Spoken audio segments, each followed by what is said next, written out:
Hello friend, स्वागत है आपका आपके अपने YouTube channel the future coaching पर। मैं विवेक आप लोगों के लिए लेके आया हूँ एक और सेशन। जैसा कि आप जानते हैं, आपका जो यूपी पुलिस का एग्जाम है वो बहुत जल्द होने वाला है और अब आपके पास केवल 15 से 16 दिन बचे हुए हैं, क्योंकि 23 तारीख से आपका जो एग्जाम है वो स्टार्ट होने वाला है। उम्मीद करूंगा और ऐसी मुझे उम्मीद है कि आपकी जो तैयारी है वो आपकी कंप्लीट हो चुकी है और आप जो हैं अब रिवीजन में लगे हुए हैं और साथ में आप जो हैं लगातार जो है अपने मॉक टेस्ट जो हैं वो सोल्व कर रहे हैं। देखिए, मॉक टेस्ट जो होता है वो बहुत ज़रूरी होता है किसी भी एग्ज़ाम को क्रैक करने का, क्योंकि उससे क्या होता है, हमें अपना इवेल्युएशन पता चलता है कि हम अपना इवेल्युएशन कर पाते हैं कि भाई हम कितना कर पा रहे हैं, कितना नहीं कर पा रहे हैं। उसी इवेल्युएशन में हम भी आपकी मदद करने के लिए बिल्कुल तत्पर हैं और हम लेके आए हैं आपके लिए मॉक टेस्ट की एक सीरीज।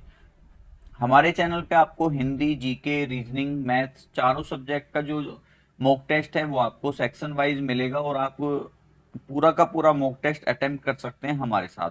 आप फिर देखिए कि हमारी अप्रोच उस क्वेश्चन को करने की क्या होती है और आप किस अप्रोच के साथ उस क्वेश्चन को करते हैं। तो उसी सीरीज को कंटिन्यू करते हुए मैं आप लोगों के सामने लेके आया हूँ एक वीडियो। चैनल पे पहली बार आए हैं तो चैनल को सब्सक्राइब कर लेंगे, साथ में बेल आइकन दबा लेंगे। ये जो है हमारा ये मॉक टेस्ट नंबर 5 है, क्योंकि हम थर्सडे, फ्राइडे और सैटरडे 3 दिन हम कर रहे हैं मैथमेटिक्स और मंडे, ट्यूसडे, वेडनेसडे हम कर रहे हैं रीजनिंग। तो ये मैथमेटिक्स का हमारा मॉक टेस्ट नंबर 5 रहेगा। इससे पहले 4 मॉक टेस्ट हमारे और आ चुके हैं।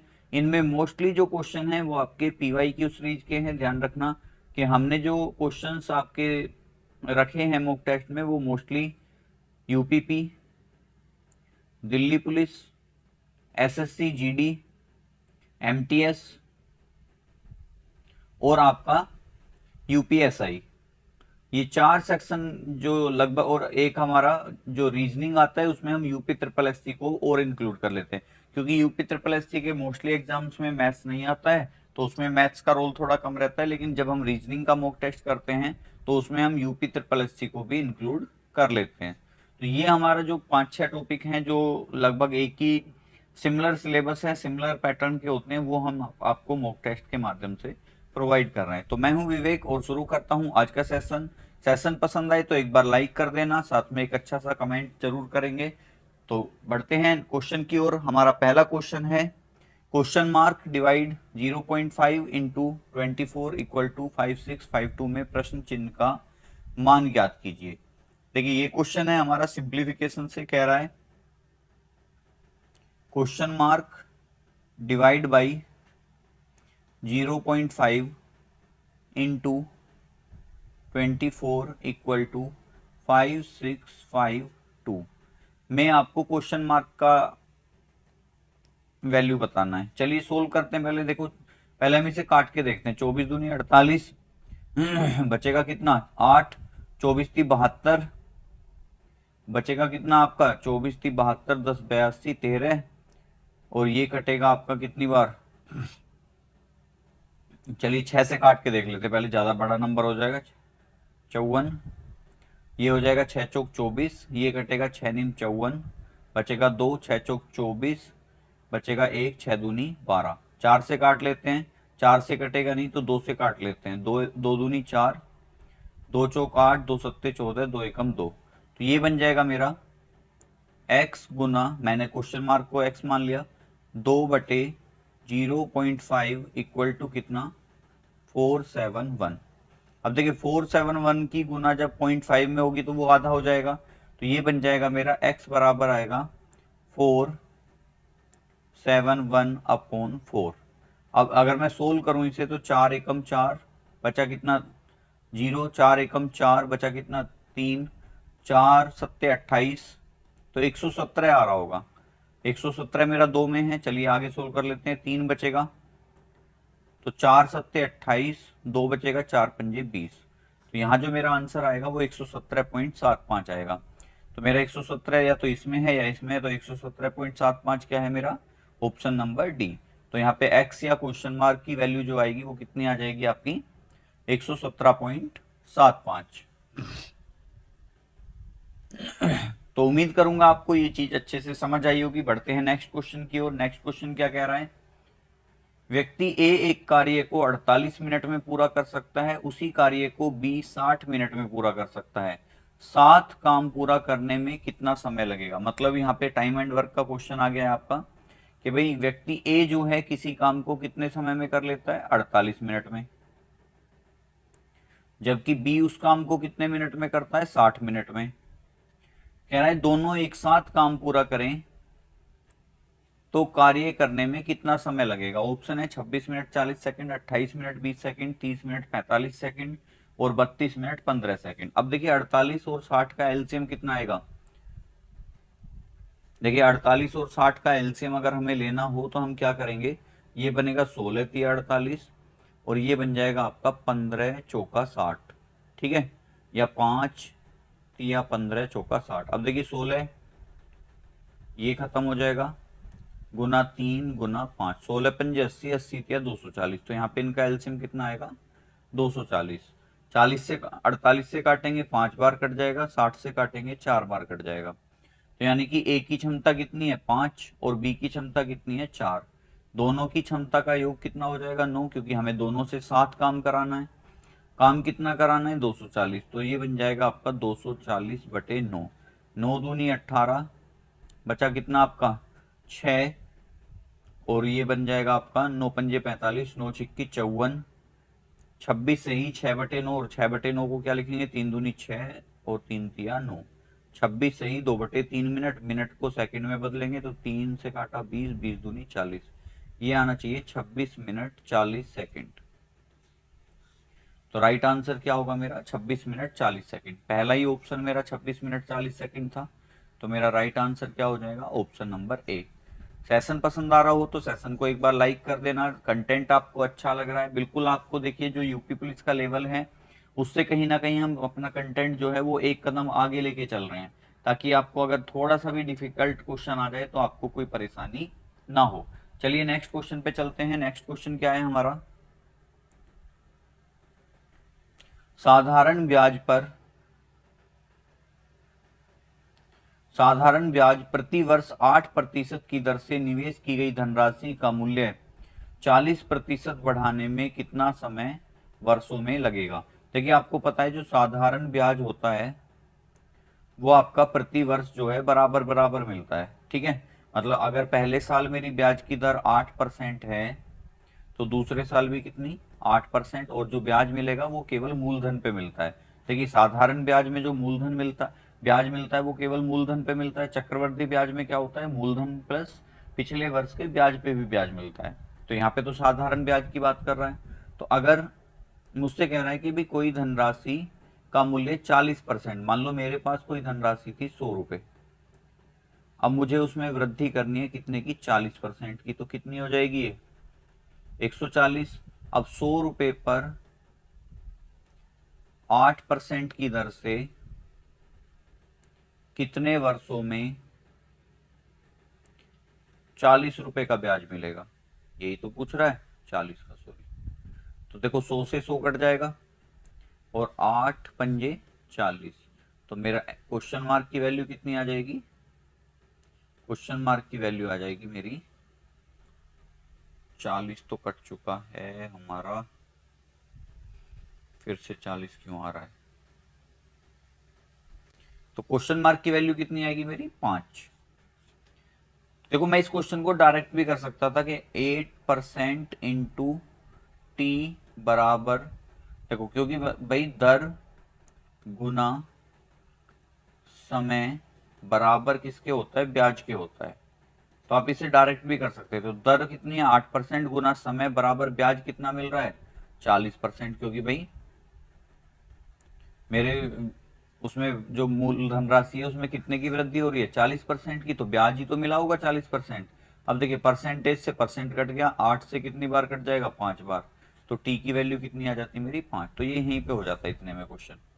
ये मैंने आपको बेसिक से करके दिखा दिया कि भाई 100 रुपए मैंने मान लिया 40% बढ़ गई, वो 140 हो गई, तो ब्याज के रूप में कितने मिले, 40 रुपए मिले। तो अब मैंने 40 रुपए को रख दिया, पीआरटी लगा के इसका आंसर निकाल दिया। तो यहाँ पे आंसर क्या हो जाएगा मेरा, ऑप्शन नंबर सी हो जाएगा मेरा यहाँ पे राइट आंसर। चलिए बढ़ते हैं नेक्स्ट क्वेश्चन पे। नेक्स्ट क्वेश्चन क्या कह रहा है, एक्स का मान ज्ञात करें। चलिए एक बार ट्राई कीजिए आप भी।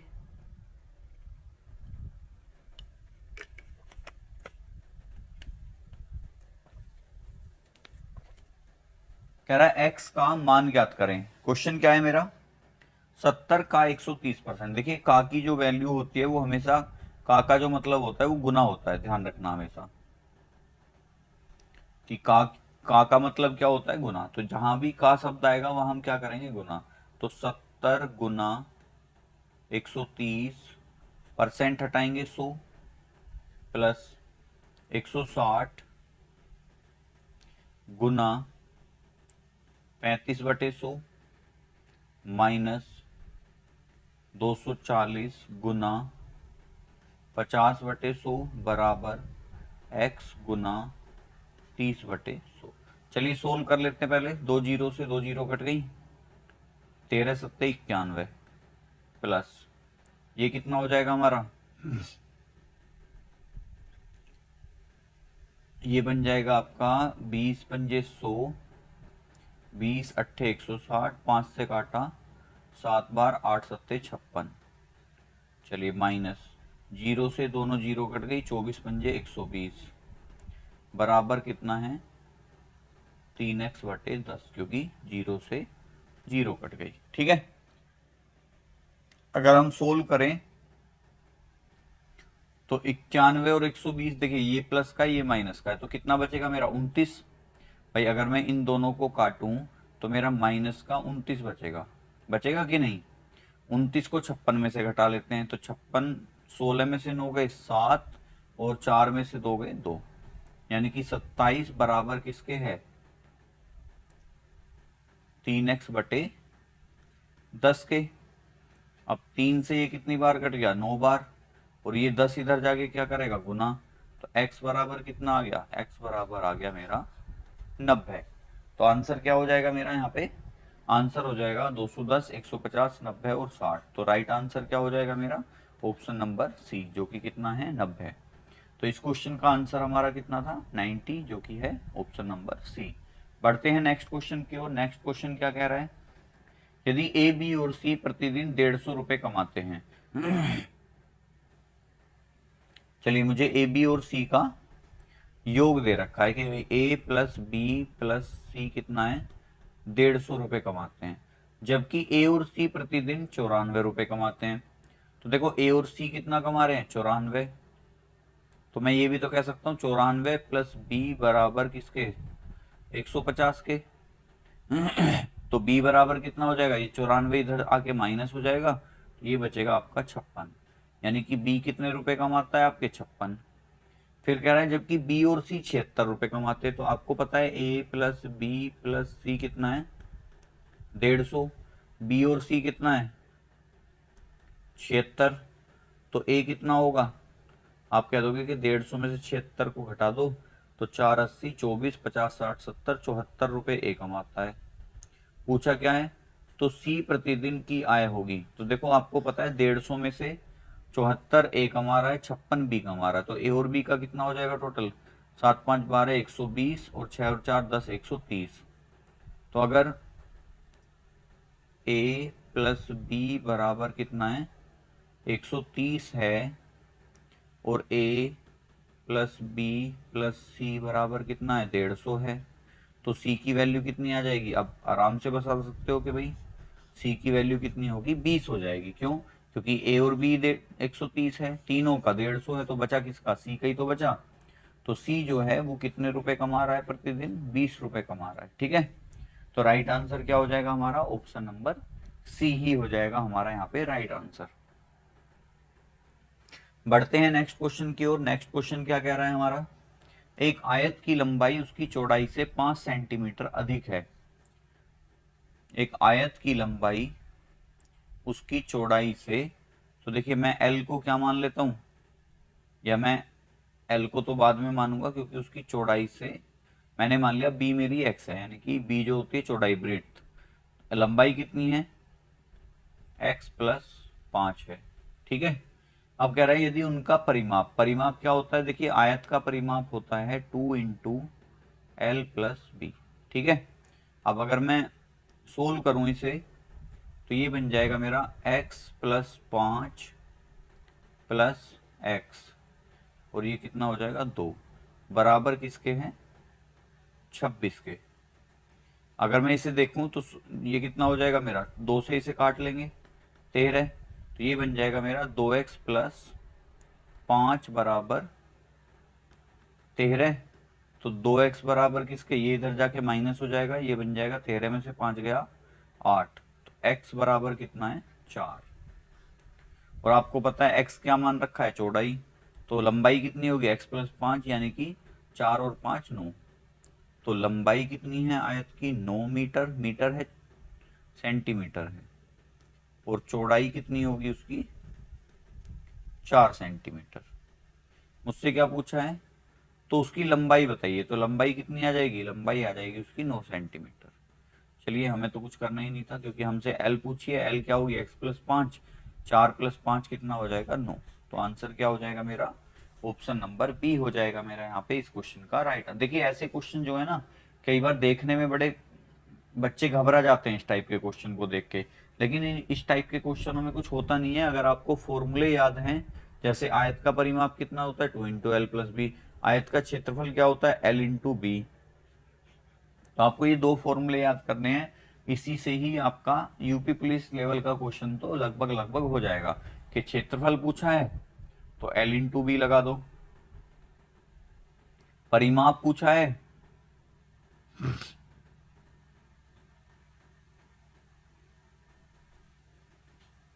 तो आप 2 इंटू एल प्लस बी लगा दो, ठीक है। तो आंसर क्या हो गया हमारा 9 सेंटीमीटर। चौड़ाई पूछ लेता तो चौड़ाई कितनी है 4 सेंटीमीटर, क्योंकि चौड़ाई हमने x मान रखी है। चलिए नेक्स्ट क्वेश्चन पे चलते हैं। क्वेश्चन है हमारा टाइम स्पीड डिस्टेंस से, बहुत आसान क्वेश्चन है। एक टेम्पो 25 किलोमीटर प्रति घंटा की चाल से जा रहा था। यदि उसकी चाल 5% बढ़ गई तो उसकी चाल क्या होगी। तो आपको पता है 25 किलोमीटर प्रति घंटा पहले चाल थी, ये 100% होगी, इसमें 5% की क्या कर दी, वृद्धि कर दी, तो कितनी हो जाएगी अभी 105/100। तो 25 चौका 100, 4 दूनी 8, बचे 2, 4 छिंग 24, 4 दूनी 8, 4 पंजे 20। तो टेम्पो की नई चाल कितनी हो जाएगी अब 26.25 किलोमीटर प्रति घंटा। ऑप्शन है, ऑप्शन नंबर सी देखिए, ये रहा 26.25 किलोमीटर प्रति घंटा हो जाएगी टेम्पो की नई चाल, ठीक है। तो आंसर क्या होगा 26.25। नेक्स्ट क्वेश्चन पे चलते हैं। पिता और पुत्र की वर्तमान आयु का योग 60 वर्ष है। पिता और पुत्र की वर्तमान आयु का योग 60 वर्ष है, ठीक है भाई। Father plus son equal to कितने के 60, वो भी प्रेजेंट में। यदि 6 वर्ष पहले पिता की आयु पुत्र की आयु की 5 गुनी थी। देखिए कब की बात कर रहा है, 6 वर्ष पहले फादर रेसो सन कितना था 1:5, ठीक है, क्योंकि ये बोल रहा है कि भाई 6 वर्ष पहले पिता की आयु पुत्र की आयु की 5 गुनी थी। अब मुझे बताओ 6 वर्ष पहले फादर और सन की आयु के अनुपात का योग कितना है 6, तो 6 वर्ष पहले दोनों कितने के होंगे -6 -6, तो 60 में से 12 गए 48, और 6 की वैल्यू कितनी हो जाएगी 48, तो 1 की वैल्यू कितनी होगी 8। यानी कि 6 वर्ष पहले पिता 40 का था और पुत्र कितने का था 8 का था। पूछा क्या है 6 वर्ष पहले की बात कर रहा है ये, तो 6 वर्ष बाद पुत्र की आयु। अब देखिए 6 वर्ष पहले अगर 8 का था तो 6 वर्ष बाद कितने का होगा +6, ये वर्तमान के, और +6 ये 6 वर्ष बाद, तो 6 दूनी 12 और 8 20 वर्ष। तो 6 वर्ष बाद पुत्र की आयु कितनी हो जाएगी 20 वर्ष। ऑप्शन है मेरे 20 वर्ष, 12 वर्ष, 14 वर्ष। अच्छा ये ऑप्शन के नंबर देखो गलत हो गए हैं यहाँ पे, यहाँ इसका है ही नहीं, ये बी ये डी। चलिए इसे छोड़ देते हैं, ये सीक्वेंस मान लेते हैं ABCD। चलिए आंसर क्या हो जाएगा मेरा, ऑप्शन नंबर पहला ही जो होगा मेरा राइट आंसर हो जाएगा। कि भाई 6 वर्ष बाद पुत्र जो है, अगर पिता की पूछता तो देखिए 6 वर्ष पहले पिता 40 के थे, तो वर्तमान में कितने होंगे 46 के, तो वर्तमान में 46 के हैं, तो 6 वर्ष बाद कितने के हो जाएंगे 46 4 50 और 2 52 वर्ष के, ठीक है। लेकिन पुत्र की पूछी थी तो पुत्र की आयु कितनी है 20 वर्ष। एक वस्तु को 2850 रुपए में बेचने पर एक विक्रेता को 14% का लाभ होता है। यदि यह लाभ 8% हो तो वस्तु का विक्रय मूल्य ज्ञात कीजिए। देखिए आपको पता है जब उसने 2850 रुपए में बेची तो उसका एसपी कितना है 2850, लाभ कितना लिया 14% का, तो मुझे एसपी से सीपी निकालना है। तो एसपी से सीपी अगर आपको निकालना है तो आप क्या करोगे 100/100 प्लस माइनस लाभ या हानि। लाभ है तो प्लस करके कैलकुलेशन करेंगे, हानि है तो माइनस करके। तो यहाँ तो लाभ है तो गुना 100/114, ठीक है। लेकिन मुझे यही नहीं करना, मुझे दोबारा से देखना भी है 8% के लाभ पे। तो अब क्या करूंगा मैं, क्योंकि सीपी है अब तो मेरे पास, तो सीपी से एसपी निकालना है।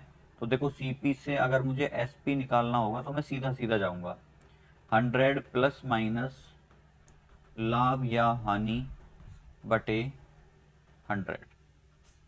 ये ध्यान रखना अगर आपको सीपी से एसपी निकालना है तो ये वाला फॉर्मूला लगेगा, और एसपी से सीपी निकालना है तो ये वाला फॉर्मूला लगेगा।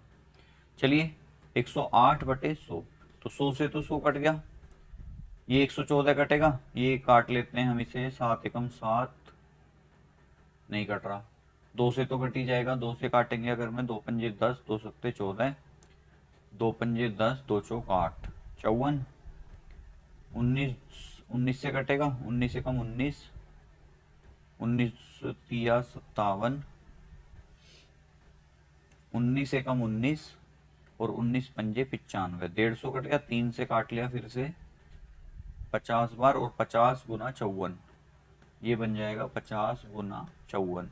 तो मैं इसे क्या लिख सकता हूँ 100 गुना 27। तो आंसर क्या आएगा मेरा 2700। देखिए ये भी कैलकुलेशन का पार्ट होता है हमारा, कि जब हमारे सामने कोई बड़ी सी कैलकुलेशन आ रही हो तो एक को आधा कर लो, एक को डबल कर लो। तो जैसे मैंने 50 को 100 करा और 54 को 27 कर दिया, तो मेरी कैलकुलेशन सेकंडों में हो गई। तो ये चीज भी आपको आनी चाहिए जब आप कंपटीशन में जा रहे हो। तो आंसर क्या हो जाएगा यहाँ पे, ऑप्शन नंबर बी हो जाएगा मेरा यहाँ पे राइट आंसर। देखिए सीक्वेंस आपको ध्यान रखना है, ए सी बी डी भले ही है लेकिन बी पे तो बी रहेगा ना, तो बी तो बी है, तो यहाँ पे बी ही मैं आंसर कहूंगा, ये नहीं है कि मैं सी कहूंगा इसे, क्योंकि ये रेलवे इस टाइप से करता है कि वो ऑप्शन जो है आगे पीछे कर लेता है, A C B D A D B C इस तरीके से। तो यहाँ पे आंसर क्या होगा मेरा 2700 हो जाएगा मेरा राइट आंसर। बढ़ते हैं नेक्स्ट क्वेश्चन पे। नेक्स्ट क्वेश्चन है हमारा एलसीएम और एचसीएफ से। देखिए क्वेश्चन क्या कह रहा है।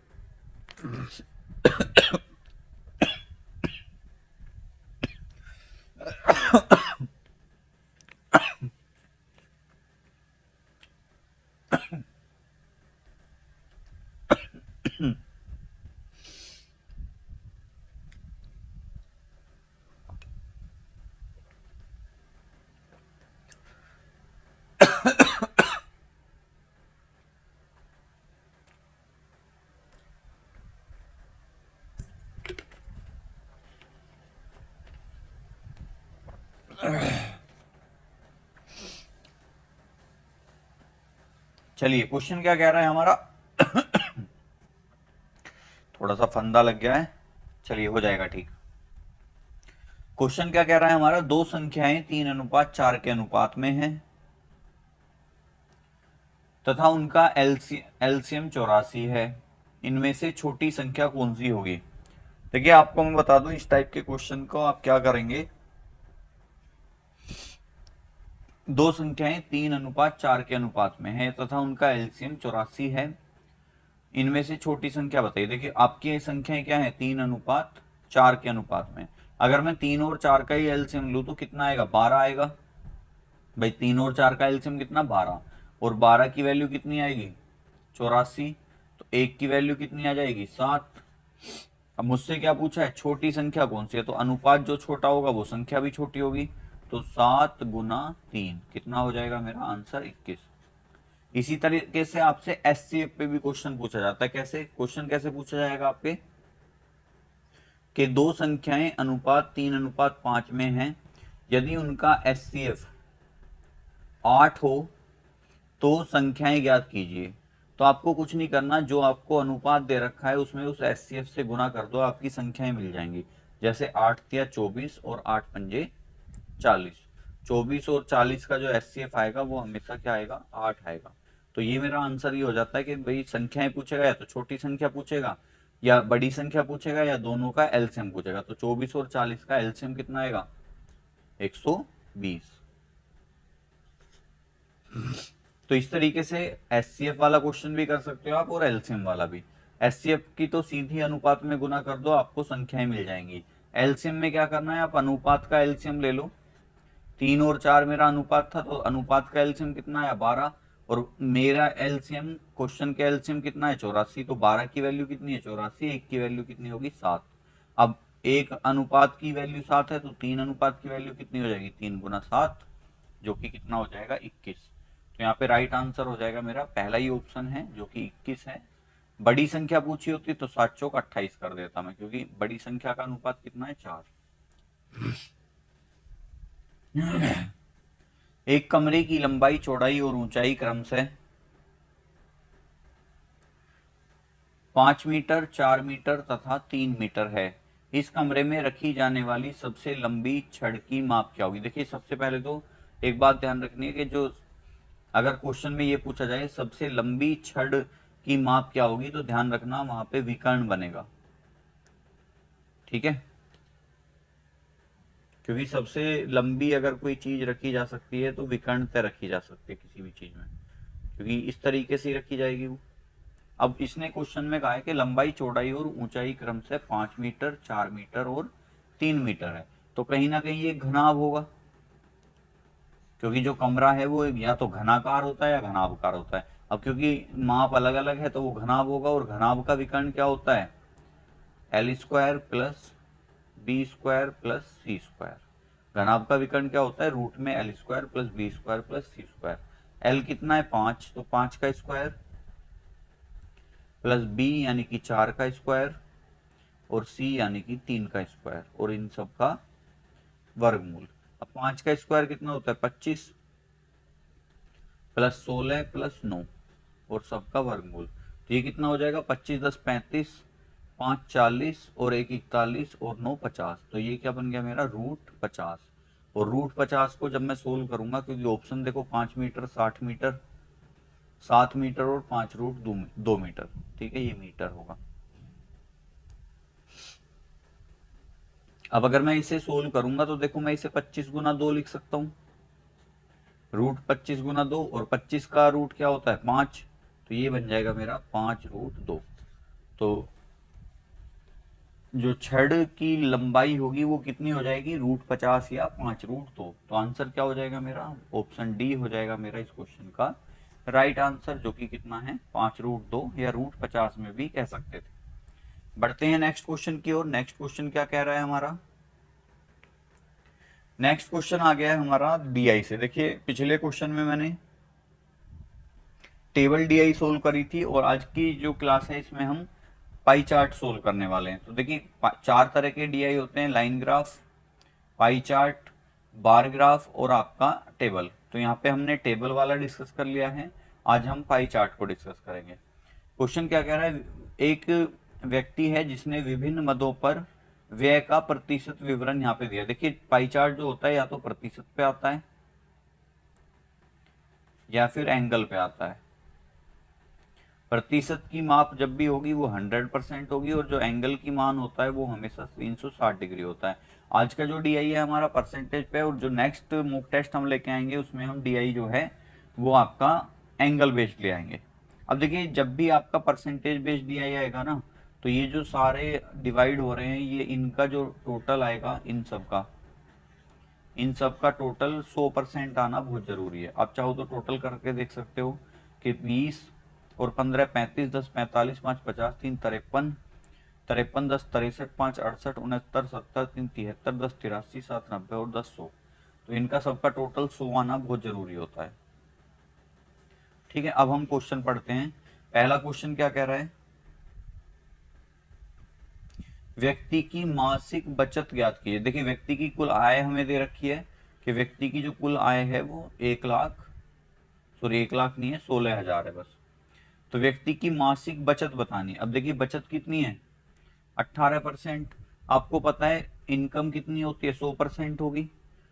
देखिए, सबसे पहले आपको क्या करना है, जो भी आपको परसेंटेज दे रखा है उसे 100% जैसे दिया हुआ है तो 100% की वैल्यू कितनी है 16,000। 1% की वैल्यू निकाल लेनी है आपको। 1% की वैल्यू कितनी आएगी, 2 जीरो से 2 जीरो कट जाएगी, 1% की वैल्यू आएगी आपकी 160। ठीक है, अब जो भी पूछा है उसकी गुना कर दो। सबसे पहले पूछा है बचत कि व्यक्ति की मासिक बचत ज्ञात कीजिए। बचत कितनी है 18%। 1% की वैल्यू कितनी है 160, तो 18% की वैल्यू कितनी होगी 160 गुना 18। अब 16, 18 छिक्का 108, हासिल को 10, 18 कम 18 और 10 28 और एक जीरो। तो व्यक्ति की बचत कितनी है 2880। तो यहाँ पे ऑप्शन नंबर सी क्या हो जाएगा मेरा राइट आंसर हो जाएगा। अब देखो इसका ध्यान रखना, आपको हर बार कैलकुलेट नहीं करेंगे हम इसे। ये ध्यान रखना है कि 1% की वैल्यू कितनी है 160 है, क्योंकि 5 क्वेश्चन आएंगे अलग अलग स्लाइड पे। तो पहले का आंसर क्या है हमारा 2880, ऑप्शन नंबर सी हमारा करेक्ट आंसर हो जाएगा। सेकंड क्वेश्चन क्या पूछा है, देखिए सबसे पहले क्या नोट करना है 1% की वैल्यू। और 1% की वैल्यू अब आपके याद हो गई होगी, 1% की वैल्यू आई थी मेरी 160। अब पूछ क्या रहा है, व्यक्ति द्वारा कपड़ों पर किया गया व्यय। कपड़ों पर कितना कर रहा है 5%। परिवहन पर किए गए व्यय से कितना कम है। परिवहन पे कितना खर्च कर रहा है वो 10%। तो मुझे बताओ एक 5% है एक 10% है, तो दोनों के अंतर कितना 5%। तो मुझे 5% की वैल्यू निकालनी है। 1% की वैल्यू 160 है, तो 5 गुना 160 बराबर 16 पंजे 80 होते हैं। तो यहाँ मेरा आंसर कितना हो जाएगा 800। तो यहाँ पे भी ऑप्शन नंबर बी मेरा क्या हो जाएगा करेक्ट आंसर हो जाएगा। इसका आंसर 800 है। तो इस तरीके से आप इजीली डीआई जो है आप इजीली कर सकते हैं, बहुत आसान होता है, फ्री के नंबर होते हैं बिल्कुल। डीआई की सबसे खास बात यही है कि इसमें जो नंबर होते हैं, अगर किसी को परसेंटेज, रेशो और एवरेज ये 3 टॉपिक आते हैं, तो इस डीआई के जो पोर्शन है वो इजीली कर लेगा। देखिए अभी हमने परसेंटेज पे क्वेश्चन करा है सारा का सारा। नेक्स्ट क्वेश्चन क्या कह रहा है आपको पता है 1% की वैल्यू तो 160 है ही।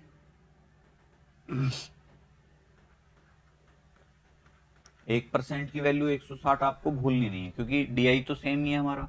व्यक्ति द्वारा कपड़ों, भोजन और अन्य पर किए गए व्यय का औसत रुपए कितना है। देखिए किस किस का कह रहा है, कपड़ों, कपड़े पे कितना है 5%, प्लस भोजन पर कितना है 20%, प्लस अन्य पे कितना है 17%। आपको पता है औसत बताना है, तो आप पहले परसेंटेज का ही औसत निकालो। परसेंटेज का औसत क्या होता है कुल योग बटे कुल संख्या। 3 संख्याएं हैं, कितना हो जाएगा टोटल 20 और 5 25, 10 35, 5 40 और 2 42। 42% का औसत कितना निकालना है बटे 3 कर देंगे, क्योंकि 3 संख्या है 14%। मतलब मुझे 160 का 14% निकालना है। तो 160 गुना 14। अब 14 छिक 84 का 4, हासिल को 8, 14 कम 14 और 8 22 और एक जीरो। तो यहाँ इनका औसत कितना आएगा 2240। ऑप्शन है 2240, 6720, 2350 और 2965। तो राइट आंसर क्या होगा मेरा, राइट आंसर हो जाएगा मेरा 2240। तो इस क्वेश्चन का आंसर है 2240। तो आपको देखिए मैंने क्या करा, मैंने परसेंटेज में ही सारी चीजें निकाल ली। कि मुझसे औसत पूछा था किस किस का, कपड़े, परिवहन, परिवहन नहीं भोजन और अन्य। तो इन तीनों का औसत निकाला मैंने 20, 25 और 25 10 35, 5 40 और 2 42। 42% का औसत निकालूंगा, कितनी संख्याएं थी 3, तो कितना आएगा 14% आ जाएगा। और उसी का ही मैंने 160 से गुना करके 14% निकाल दिया। नेक्स्ट क्वेश्चन क्या कह रहा है, व्यक्ति द्वारा शिक्षा पर किए गए खर्च का केंद्रीय कोण ज्ञात कीजिए। देखिए इसमें कई बार बच्चे फंस जाते हैं। आपको पता है शिक्षा पर किया गया खर्च कितना है 15%। टोटल आपको पता है इनकम कितनी होती है 100%। 100% की वैल्यू अगर मैं कोण में देखूंगा तो वो आएगी 360%, 360 डिग्री। ठीक है, 100% की वैल्यू 360 डिग्री है, तो 1% की वैल्यू कितनी आएगी, जीरो से जीरो कट जाएगी, 1% की वैल्यू आएगी 3.6 डिग्री। ठीक है, 1% की वैल्यू कितनी आ गई 3.6। मुझे कितना बताना है 15% का। तो भाई 36 या 3.6 गुना 15, 15 छिक्का 90 की जीरो, हासिल को 9, 15 × 45 और 9 54। एक अंक के बाद दशमलव मैंने भी लगा दी, तो आंसर क्या आएगा मेरा? आंसर आ जाएगा 54 डिग्री। तो शिक्षा का केंद्रीय कोण कितना है? या फिर आप ये चीज भी याद रख सकते हो कि 1% की वैल्यू हमेशा 3.6 होती है। ठीक है, तो आंसर क्या आएगा मेरा यहाँ पे? 54 डिग्री। तो ऑप्शन नंबर ए ही क्या हो जाएगा मेरा? ऑप्शन नंबर ए ही हो जाएगा मेरा यहाँ पे करेक्ट आंसर, जो कि है 54। नेक्स्ट क्वेश्चन पे चलते हैं। नेक्स्ट क्वेश्चन है हमारा,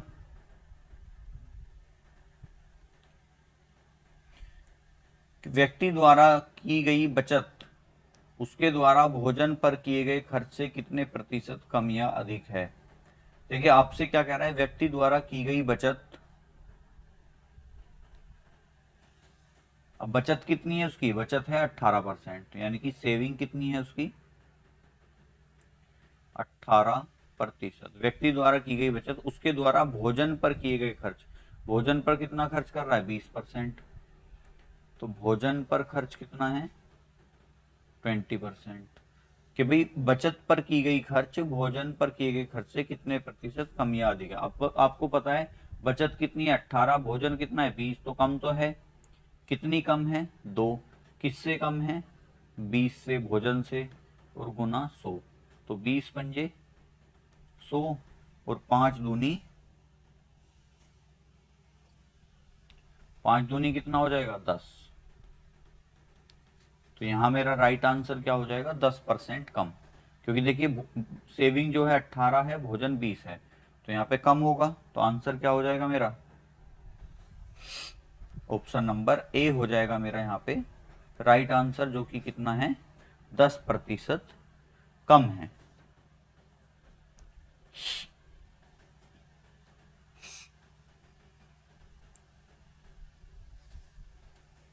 नेक्स्ट क्वेश्चन पे चलते हैं। नेक्स्ट क्वेश्चन क्या कह रहा है? नेक्स्ट क्वेश्चन है, 5 अंकों की उस छोटी से छोटी संख्या को ज्ञात कीजिए जो 18, 21 और 24 से पूर्णतः विभाज्य हो। देखिए ये क्वेश्चन आ जाएगा मेरा एलसीएम और एचसीएफ से। ठीक है, और मुझसे पूछा है एलसीएम किस किस का। एक तो मुझे 5 अंकों की सबसे छोटी संख्या पता होनी चाहिए। तो 5 अंकों की सबसे छोटी संख्या कौन सी? 10,000। लेकिन मुझे ऐसी संख्या चाहिए जो 18, 21 और 24 से पूर्णतः विभाजित हो। हम क्या करेंगे, हम सीधा सीधा इन संख्याओं का लेंगे एलसीएम 18, 21 और 24 का। अब 18, 21 और 24 का एलसीएम कितना आएगा? ये बनेगा 9 दूनी 18, ये बनेगा 7 तिया 21 और ये बनेगा 8 तिया 24। तो ये बन जाएगा 9 गुना 7 गुना 8। भाई 8 लिया तो ये 2 खत्म, 3 खत्म, 3 खत्म, क्योंकि 9 ले लिया और 7। तो ये बन जाएगा 9 अट्ठे या 8 सत्ते 56 गुना 9, 9 छिक्के 54 का 4, 9 पंजे 45 और 5 50। एलसीएम कितना आया मेरा? 504। मतलब इन तीनों संख्याओं से कटने वाली सबसे छोटी संख्या कौन सी है? 504 है, लेकिन मुझे तो 5 अंकों की चाहिए। तो मैं क्या करूंगा, अपने एलसीएम से भाग दूंगा सबसे छोटी संख्या को। अब देखिए 504 से कितनी बार कटेगा ये? आपको पता है 504 एकम, 504 बचा कितना? 10 में से 4 गए 6, 9 में से 0 जाएगी 9 और 9 में से 5 गए 4। हासिल कितना ले लिया हमने? 0 ले लिया। अब कितना? 500 निम्मा 4500 हो जाएगा, 19 बार चलेगा। अब देखिए 9 चौक 36 का 6, 9 0 3 और 9 पंजे 45। शेष कितना बचेगा? हालांकि हमें इसकी जरूरत नहीं है, हमें क्या करना है, जब भी छोटी संख्या हो तो जो मेरा पूर्ण, अब देखिए जो भी शेष बचेगा मुझे कटेगा तो है नहीं, जो भी पूर्ण भागफल होगा उसमें +1 करना है। कितना हो जाएगा ये? 20, और अपने एलसीएम से गुना कर देनी है। तो ये मेरा बनेगा 504 गुना 20। अब 504 का डबल कितना होगा? 1008। भाई 504 का डबल करना है तो 500 का डबल 1000 और 4 का डबल 8, और 0 कितनी है? 1 है। तो मेरा जो राइट आंसर होगा वो होगा 10,080। अब ऑप्शन है 10,080, ये रहा सी ऑप्शन पे। अगर ये मेरे से बड़ी संख्या पूछता तो जो भी मेरा पूर्ण भागफल आता है उसी की गुना एलसीएम में कर देते हैं हम। तो ध्यान रखना है, आंसर क्या होगा अभी हमारा 10,080 हो जाएगा हमारा राइट आंसर। बढ़ते हैं नेक्स्ट क्वेश्चन की ओर। नेक्स्ट क्वेश्चन क्या कह रहा है हमारा, एक धनराशि को ए, बी तथा सी के बीच 5, 7 और 11 के अनुपात में वितरित किया जाना है। तो देखिए, एक धनराशि है जिसे ए, बी और सी के बीच में डिवाइड करना है। ए अनुपात बी अनुपात सी, कितने कितने अनुपात में, 5 अनुपात 7 अनुपात 11 के अनुपात में। यदि बी को ए से 1500 रुपए अधिक मिलते हैं तो बी का हिस्सा ज्ञात कीजिए। देखो, बी को ए से कितने अधिक मिल रहे हैं, 2 अनुपात में, और 2 की वैल्यू कितनी है 1500। एक की वैल्यू कितनी हो जाएगी 750, और एक अनुपात की वैल्यू अगर 750 है तो मुझसे क्या पूछा है 7 अनुपात, क्योंकि बी का हिस्सा। तो 750 गुना 7, 7 जीरो 7 पंजे 35, 50 आएगा लास्ट में, सब में 50 है। 7 सत्ते 49, 50 51 52। तो यहाँ मेरा आंसर हो जाएगा 5250। ऑप्शन ए ही मेरा क्या है राइट आंसर हो जाएगा। ऑप्शन नंबर ए पे मुझे 5250 दिया हुआ है। ठीक है, चलिए बढ़ते हैं नेक्स्ट क्वेश्चन की ओर। नेक्स्ट क्वेश्चन क्या कह रहा है हमारा,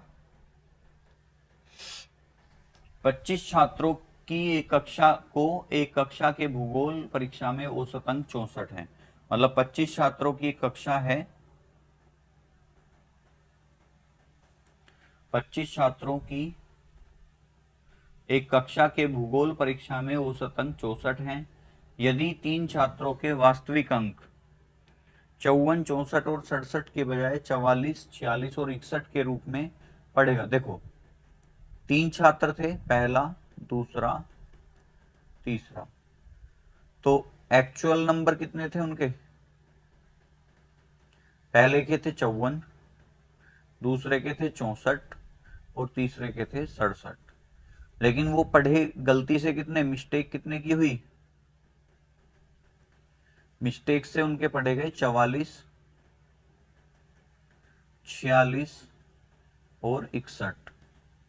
अब मुझे बताओ, बेसिक सी बात है कि जिसके 54 नंबर थे उसके 44 पढ़े गए हैं, तो 10 की कमी आई, 10 और ऐड करने पड़ेंगे।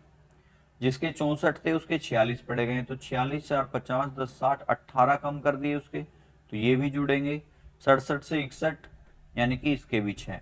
अब उसका टोटल कितना बढ़ जाएगा, 18 10 28 और 6 34। अब इस 34 को क्या करना है, 25 लोगों में बांट दो। तो 25 एकम 25, बचा कितना आगे 5 30, 25 थी 75, 25 थी 75, 5 80, 25 छिक्का 150। तो औसत में कितने की वृद्धि हो जाएगी 1.36 की। पहले औसत कितना था 64 था, अब 1.36 की वृद्धि हो जाएगी तो कितना हो जाएगा 65.36। तो उसका सही औसत कितना है 65.36। राइट आंसर क्या हो जाएगा, ऑप्शन नंबर सी हो जाएगा हमारा यहाँ पे राइट आंसर। बढ़ते हैं नेक्स्ट क्वेश्चन की ओर। और ये क्वेश्चन हमारा आज की क्लास का, आज के सेशन का हमारा ये लास्ट क्वेश्चन होगा। और उम्मीद करूंगा आज का सेशन जो है आपको पसंद आया होगा और आप इस वीडियो को अब तक देख रहे होंगे। और अगर देख रहे हैं तो आपको जरूर ये चैनल सब्सक्राइब करना है और साथ में वीडियो का जो लिंक है आपको अपने दोस्तों के साथ शेयर करना है। क्वेश्चन क्या कह रहा है हमारा, लास्ट क्वेश्चन है ये हमारा। क्वेश्चन क्या कह रहा है हमसे कि 5 अंक की एक संख्या 247x8 247x8 44 से पूर्णतः विभाजित होती है, तो कौन सा अंक x को प्रतिस्थापित कर सकता है। देखिए, आपको पता है कि 44 से डिवाइड होने के लिए संख्या को 11 और 4 से दोनों से डिवाइड होना पड़ेगा। अब 4 से डिवाइड होने का रूल क्या है कि 4 से वो संख्या डिवाइड होती है जिसके आखिरी के 2 नंबर जो हैं इकाई और दहाई के, वो पूरे पूरे कट रहे हों। अब देखो ऑप्शन क्या क्या है मेरे पास, 1 2 4 3। तो अगर मैं 1 रखता हूँ x की जगह तो नहीं कट रहा, 2 का रखता हूँ तो 4 सत्ते 28 हो जाता है, 4 रखता हूँ तो 4 से भी कट जाता है, देखिए 2 से भी कट जाएगा, 4 से भी, 3 रखूंगा तो नहीं कटेगा। तो यहाँ पे मुझे पता चल रहा है कि x की जगह 2 भी आ सकता है और x की जगह 4 भी आ सकता है, लेकिन मुझे 11 से भी तो काटनी है। अब 11 से कौन सी संख्या कटती है? जिसके सम अंक और विषम अंकों के योग का अंतर 0 या 11 का मल्टीपल हो। अब देखिए, अगर मैं दोनों को रख लेता हूं यहाँ पे, मेरा नंबर क्या बन जाएगा? 2 4 7 2 8। और क्या बन सकता है? 2 4 7 4 8। अब देखिए, 2 और 7 9, 9 और 8 17, 4 और 2 6, तो 17 में 6 गए 11 बनेगा, तो ये कट रहा है बिल्कुल 2 रखने पे। इसको देख लो अब, 7 और 2 9, 9 और 8 17, 4 और 4 8, 17 में से 8 गए 9, ये तो नहीं कट रहा, तो यानी कि मेरा आंसर क्या बनेगा? 2 वाला। तो राइट आंसर क्या हो जाएगा मेरा यहाँ पे? राइट आंसर हो जाएगा मेरा यहाँ पे ऑप्शन नंबर बी, जो कि कितना है? 2। तो यहाँ पे x को प्रतिस्थापित करने वाली संख्या जो बनेगी वो कौन सी बनेगी? 2 बन जाएगी। और उम्मीद करूंगा आज का सेशन आपको पसंद आया होगा और आपने वीडियो को अब तक जरूर देखा है। तो वीडियो अगर लास्ट तक देखा है आपने तो वीडियो को एक बार लाइक कर देंगे और साथ में एक अच्छा सा कमेंट भी करेंगे। और ये जितने भी क्वेश्चंस मैं आपके लिए लेके आया था वो मोस्टली जो हैं आपके यूपी पुलिस में आने की इनकी संभावना है। इस तरीके के ही क्वेश्चन आपको आपके एग्जाम में देखने को मिलेंगे। तो मिलते हैं नेक्स्ट सेशन में एक और मॉक टेस्ट के साथ, कुछ और शानदार क्वेश्चंस के साथ। तब तक अपनी तैयारी करते रहिए और इस बार अपने जो वर्दी का सपना देखा है उसे एक बार पूरा करने की कोशिश जरूर कीजिए। बाकी तो देखिए किस्मत के हाथ में है, लेकिन आप अपनी तरफ से कोई ढील मत बरतिए, अच्छे से तैयारी कीजिए और आपका सपना जरूर पूरा होगा। Thank you.